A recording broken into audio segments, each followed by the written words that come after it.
ఉద్యాన పంటల విస్తీర్ణం పెంచి రైతు ఆర్థికోన్నతికి తోడ్పడే విధంగా తెలంగాణ, ఆంధ్రప్రదేశ్ రాష్ట్రాలు ఉద్యాన శాఖ ద్వారా రాయితీని అందించి ప్రోత్సహిస్తున్నాయి. వివిధ రకాల పూల తోటలు, పండ్ల మొక్కలు, కూరగాయలు ఇలా అన్ని రకాల ఉద్యాన పంటలకు ఈ రాయితీ ఉంది. సాగుకు తోడ్పడే గ్రీన్ హౌస్ల ఏర్పాటు, నీటి పొదుపుగా ఉపయోగించుకునేందుకు బిందు సేద్య పరికరాలు, నీటి కుంటల ఏర్పాటు వంటి వాటికి కూడా ఈ రాయితీ వర్తిస్తుంది. మరి తెలంగాణ ఉద్యాన శాఖ అందిస్తున్న రాయితీలను గురించి ఇప్పుడు తెలుసుకుందామా?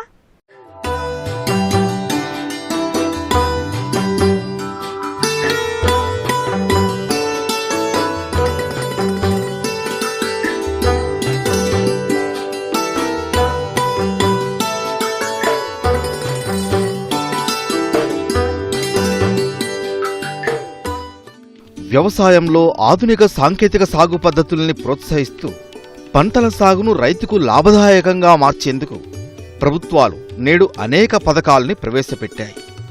అయితే చాలామంది రైతులకు వీటిపై సరైన అవగాహన లేకపోవడం వల్ల అంది వచ్చిన అవకాశాన్ని వినియోగించుకోలేకపోతున్నారు. ఉద్యాన పంటల విషయానికొస్తే ప్రతి పంటకు రాయితీలు ఉన్నాయి. సాగు ప్రారంభంలో పెట్టుబడి భారం కాకుండా ప్రభుత్వాలు ఉద్యాన శాఖ ద్వారా ఈ రాయితీలను అందిస్తున్నాయి. పూలు, పండ్ల మొక్కలు, కూరగాయలు ఇలా అనేక ఉద్యాన పంటల్లో శాఖాపరంగా ఈ రాయితీ లభిస్తోంది. తెలంగాణలో ఉద్యాన శాఖ ద్వారా లభించే రాయితీలను నల్గొండ ఉద్యానవన అధికారి అనంతరెడ్డి రైతాంగానికి తెలియజేస్తున్నారు.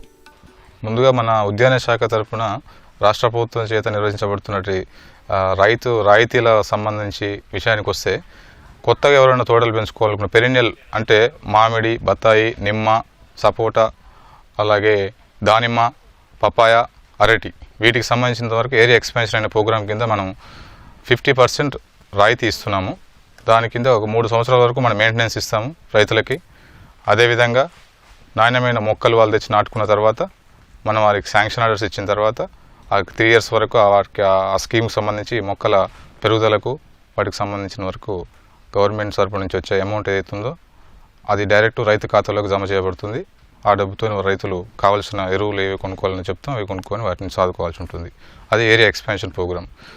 సాగునీటి కొరత తీవ్రంగా ఉన్న ప్రాంతాల్లో నీటి కుంటల ఏర్పాటును ప్రభుత్వం ప్రోత్సహిస్తోంది. వీటిని ఫామ్ పాండ్లు అంటారు. ఈ విధానంలో నిల్వ ఉన్న నీరు భూమిలోకి ఇంకిపోకుండా చెరువు అడుగు నుంచి అంచుల వరకు నల్లటి పాలిథిన్ షీట్లతో కప్పి ఉంచుతారు. బోర్ల ద్వారా నీటిని ఈ గుంతల్లో నిల్వ చేసుకుని పంటలను నీటి ఎద్దడి నుంచి సమర్థంగా కాపాడుకునే వీలుంది. వీటి ఏర్పాటుకు 50% రాయితీ ఉంది. ఇక్కడ నల్గొండ జిల్లాలో ముఖ్యంగా కరువు ఎక్కువ ఉంటుంది కాబట్టి నీటిని ఆదా చేసుకొని స్టోర్ చేసుకుని ఒక దగ్గర వాటి ద్వారా ఉన్న మొక్కల్ని లైఫ్ సేవింగ్ ఇరిగేషన్ అనే సిస్టమ్ ద్వారా వాటిని ఎండాకాలం ఎప్పుడైతే కరువు వస్తుందో ఆ 2 నెలలు 3 నెలలు కాపాడుకోవడానికి మనం నీటి గుంతలు ఫామ్ పాండ్స్ అనే స్కీమ్ ఉంది. అది కూడా 50% సగం 50% రాయితీ ఉంటుంది. అది 1,50,000 రూపాయలు యూనిట్ కాస్ట్ అవుతుంది. దాంట్లో 75,000 రూపాయలు గవర్నమెంట్ ఇస్తుంది ఉద్యాన శాఖ తరఫున. దాంట్లో ఏంటంటే ఎటు పొడవు వెడల్పు 20 మీటర్లు, తర్వాత డెప్త్ 1.5 మీటరు, హైట్ 1.5, మొత్తం 3 మీటర్లు, ఇట్లా 8,90,000 లీటర్లు అంటే దాదాపు 9 లక్షల లీటర్ల కెపాసిటీ గల నీటి గుంటల్ని మనం రైతులు తోముకోవడానికి రైతుల ద్వారా కానీ లేకపోతే ఒక సంస్థ ఉంటుంది, సంస్థ ద్వారా కానీ తోమిస్తానికి అదొక సదుపాయం ఉంది. దీన్ని నీటి కుంటల నిర్మాణం అని అంటారు. ప్రస్తుతం ఉద్యాన పంటల సాగులో పాలీమల్చింగ్ విధానం బహుళ ప్రాచుర్యం పొందుతోంది. ఎత్తుమడులపై పంట నాటే ఈ పద్ధతిలో నీటిని పొదుపుగా వాడుకునేందుకు, సాగులో కలుపు బెడదను సమర్థంగా అరికట్టేందుకు, అధిక దిగుబడి సాధించేందుకు మల్చింగ్ దోహదపడుతోంది. దీనికి కూడా ప్రభుత్వం రాయితీలను అందించి ప్రోత్సహిస్తోంది. అదేవిధంగా కరువు వచ్చినప్పుడు వాటర్ తక్కువ కాబట్టి ఆ వాటర్ని సేవ్ చేసుకుంటూ పంటను రక్షించుకోవాలంటే దానికి మల్చింగ్ అనే ఒక కొత్త సిస్టమ్ ఉంది. మల్చింగ్ సిస్టమ్ ద్వారా మనం క్రాప్స్ రేజ్ చేసుకొని పండించుకోవడానికి ప్లాస్టిక్ మల్చ్ 30 మైక్రాన్ నుంచి 100 మైక్రాన్ వరకు వారికి ఆ పంటను బట్టి వేసుకున్నట్లయితే దానికి కూడా 50% సబ్సిడీ ఉంది. ఎకరానికి 6,400 రూపాయల వరకు మనకు సబ్సిడీ వస్తుంది. దీని తర్వాత డ్రిప్పు, సూక్ష్మ సేద్యం, బిందు సేద్యం ఏతున్నాయో అవి అంటే మనకు నల్గొండ జిల్లా కరువు జిల్లా కాబట్టి డ్రిప్ చాలామంది రైతులకు ఇప్పుడు అవేర్నెస్ వచ్చింది. వాళ్ళు దానికోసమని గవర్నమెంట్ తరఫున సబ్సిడీ వచ్చేసి ఒకటి SC STలకు అయితే 100% సబ్సిడీ, చిన్న సన్నకారు రైతులకైతే 90% సబ్సిడీ, పెద్ద రైతులకైతే 80% రైతులు 12.5 ఎకరాల వరకు సబ్సిడీ ఇస్తూ జరుగుతుంది. పాదుజాతి కూరగాయల నుంచి నేలపై కంటే పందిర్లపై అధిక దిగుబడి వస్తోంది. నాణ్యమైన ఉత్పత్తితో పాటు దిగుబడి వచ్చే కాలం పెరుగుతోంది. అయితే ఎకరంలో శాశ్వత పందిరిని నిర్మించాలంటే రైతుకు 2 లక్షలకు పైగా ఖర్చవుతోంది. ఈ పెట్టుబడి భారం కాకుండా పందిరి నిర్మాణానికి ఉద్యాన శాఖ రాయితీని అందించి ప్రోత్సహిస్తోంది. అంతేకాకుండా కూరగాయల విత్తనానికి కూడా రాయితీని అందిస్తోంది. అధిక ఉత్పత్తి కలిగిన హైబ్రిడ్ సీడ్ కూడా మనం సబ్సిడీ ఇవ్వడం జరుగుతుంది. అంటే 50% సబ్సిడీ ఉంది. 50% రైతు మీద రైతుకు కావాల్సిన బ్రాండు, రైతుకు కావాల్సిన విత్తనము, ఆ ఎకరానికి కావాల్సిన మోతాదులో మనం వారికి సబ్సిడీ ఇవ్వడం జరుగుతుంది. గరిష్టంగా 2 హెక్టార్ల వరకు వారికి సబ్సిడీ ఇస్తాము. అంటే 6,000 రూపాయల వరకు సబ్సిడీ వస్తుంది. తర్వాత అలాగే పందిర్లపై కూరగాయలు పెంచుకోవడానికి ఎవరికైనా ఆసక్తి ఉన్న రైతులకు కూడా మనం సబ్సిడీ ఇవ్వడం జరుగుతుంది. ఎకరానికి 1,00,000 రూపాయలు సబ్సిడీ అవుతుంది. యూనిట్ కాస్ట్ వచ్చి 2,12,000 నుంచి 2,30,000 వరకు దాని యూనిట్ కాస్ట్ అవుతుంది. దాంట్లో 1,00,000 రూపాయలు మనం రైతు రూపంలో ఇస్తాము. దాని కింద తీగజాతి కూరగాయలు కానీ పందిరి టమాటా కానీ సాగు చేసుకొని అధిక లాభాలు పొందడానికి ఆస్కారం ఉంది.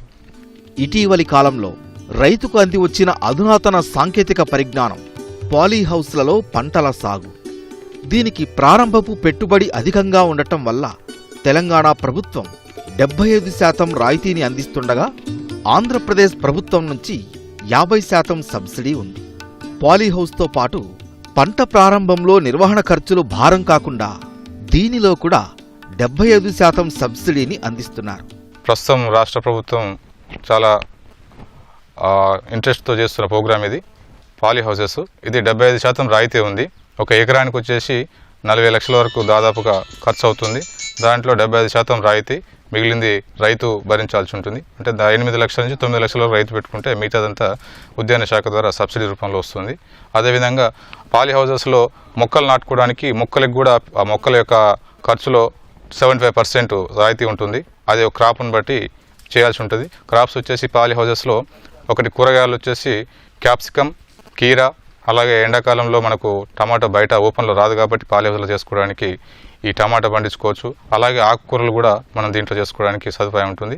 దీంతోపాటు పూల పంటలు అయినటువంటి జర్బెరా, తర్వాత కార్నేషన్, రోజెస్, మ్యారీగోల్డ్, తర్వాత ఇంకా కమర్షియల్ క్రాప్స్ ఆంతూరియం, ఇవి దీంట్లో చేసుకోవడానికి మనకు పాలీ హౌసెస్లో మంచి ఫెసిలిటీ ఉంటుంది.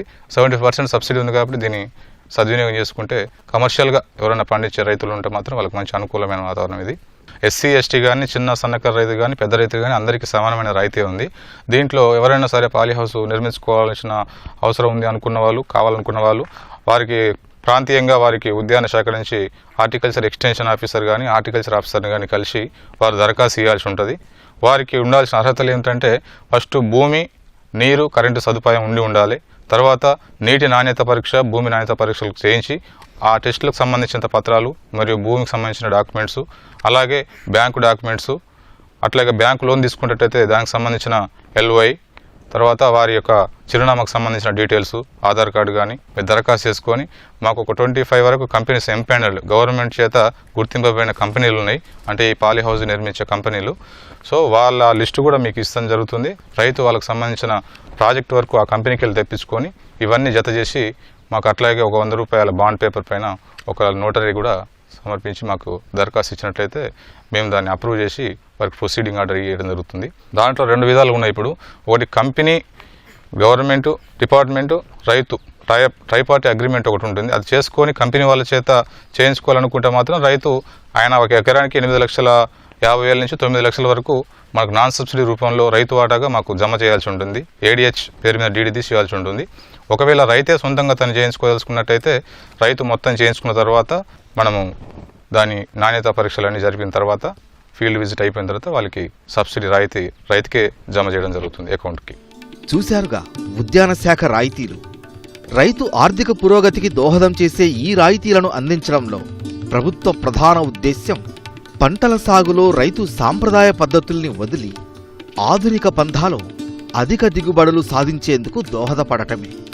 సాగులో సానుకూలతలను గమనించిన రైతు ఆ తర్వాత సబ్సిడీ అందకపోయినా నూతన సాగు విధానాలను తప్పక ఆచరిస్తాడనేది నిర్వివాదాంశం.